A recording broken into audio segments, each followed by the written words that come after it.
સુરતીઓનું પ્રિય ફળ ગલેલી ગરમીના આ દિવસોમાં શરીરને રાહત આપે છે। આ ગલેલી ફળ એક એવું ફળ છે જે અનેક ગુણોથી ભરપૂર હોય છે। એક્સપર્ટ પણ ગરમીમાં ગલેલી ખાવાની સલાહ આપતા હોય છે। ફાઇબરથી ભરપૂર ગલેલી તમે ગરમીમાં ખાઓ છો તો પેટમાં ઠંડક થાય છે। તો જાણો બીજા અઢળક તેના ફાયદાઓ। ગરમીની શરૂઆત થતાં બજારમાં ગલેલી આવવા લાગી છે। ગલેલી જોતાની સાથે ખાવાની ઈચ્છા પણ થઈ જાય છે। ગલેલી દેખાવમાં નાળિયેર જેવી હોય છે, પરંતુ અંદરની બનાવટ લીચી જેવી હોય છે। ગલેલી માત્ર દેખાવમાં જ નહીં, પરંતુ સ્વાસ્થ્ય માટે પણ અનેક રીતે ગુણકારી છે। ગલેલીમાં ફાઇબર, વિટામિન એ, વિટામિન કે જેવા અનેક પ્રકારના પોષક તત્વો હોય છે। ગલેલીનું સેવન કરવાથી બોડીને તરત હાઇડ્રેટ કરે છે અને પેટમાં ઠંડક કરે છે। આમ તમે પણ મે મહિનાની ગરમીથી કંટાળી ગયા છો તો ગલેલી ખાવાનું શરૂ કરી દો। આ ભયંકર ગરમીમાં તમે ગલેલી ખાઓ છો તો પેટમાં ઠંડક થાય છે। આ એક સંજીવની બુટ્ટી તરીકે કામ કરે છે। તાડફળી ખાવાથી પાચન તંત્ર મજબૂત થાય છે। આ સાથે જ કબજિયાત, અપચો તેમજ ગેસ જેવી સમસ્યામાંથી છુટકારો મળી જાય છે।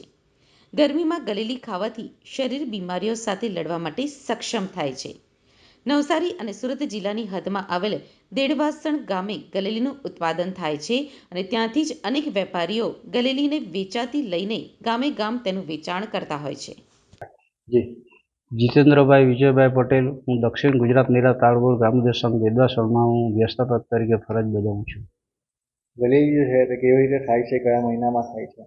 ગલેલી એ કુદરતી એક વસ્તુ છે। એ તાડમાંથી તાડનું એક ફ્રૂટ છે, એનાથી બહુ મોટા ફાયદા છે। એમાં પાચન શક્તિ સરસ થાય છે, પછી શરીરમાં ગરમી કાપે છે, પછી એમાં ભરપૂર બધા વિટામિનો ઘણા ભરેલા છે।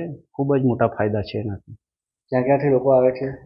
એ ક્યાં ક્યાંથી એટલે કે વાંસદા, વ્યારા, સોનગઢ, ચીખલી, ઉનાઈ, નવસારી, ખૂબ આજુબાજુ ગામમાં દરેક લોકો બહુ ઇન્ટરેસ્ટથી કામ કરે છે। આ વસ્તુમાં ભરપૂર એનું લાભ ઉઠાવે છે। અને કયા મહિનામાં થાય છે? એ ગલેલી વર્ષમાં 2 વખત આવે છે, એક શિયાળું અને ઉનાળું, 2 સિઝનમાં થાય છે। શિયાળામાં એ આપણે નવેમ્બરથી ચાલે છે ફેબ્રુઆરી માર્ચ સુધીમાં, ને ઉનાળામાં ચાલે છે માર્ચથી આપણે મે જૂન એન્ડમાં પતી જાય છે। તો ગલેલી ખાવામાં ખૂબ જ હિતાવહ છે, ત્યારે ગલેલીનું આખા ગુજરાતમાં જ્યાં પણ ઉત્પાદન થાય છે એ તમામ એક જ પ્લેટફોર્મ પર આવે એની હાલ વિચારણા ચાલી રહેલ છે। તો તાપી, વલસાડ સહિત અનેક જિલ્લામાંથી વેપારીઓ હાલ ગલેલી લેવા આવે છે અને વેચાણ પણ કરતા થયા છે। તેનો સીધો ફાયદો ખેડૂતને મળે છે। મારું નામ ગિરીશ કુવાડી દેસાઈ, મહારાજમંત્રી, દક્ષિણ ગુજરાત નીરા તાળગોળ ગ્રામોદ્યોગ સંઘ દેડવાસણ। અમારી સંસ્થા દેડવાસણ સુરત જિલ્લાના મહુવા તાલુકામાં આવેલું ગામ છે, જ્યાં નીરા અને ગલેલીનું ઉત્પાદન કરીને એ પ્રવૃત્તિમાં અમે કામ કરીએ છીએ। નીરો સિઝનલ છે, તે રીતે ગલેલી પણ સિઝનલ છે। ગુજરાતમાં ગલેલી 2 વખત થાય છે વર્ષમાં, એક નવેમ્બર મહિનામાં પણ મળે અને એપ્રિલ મેમાં પણ મળે।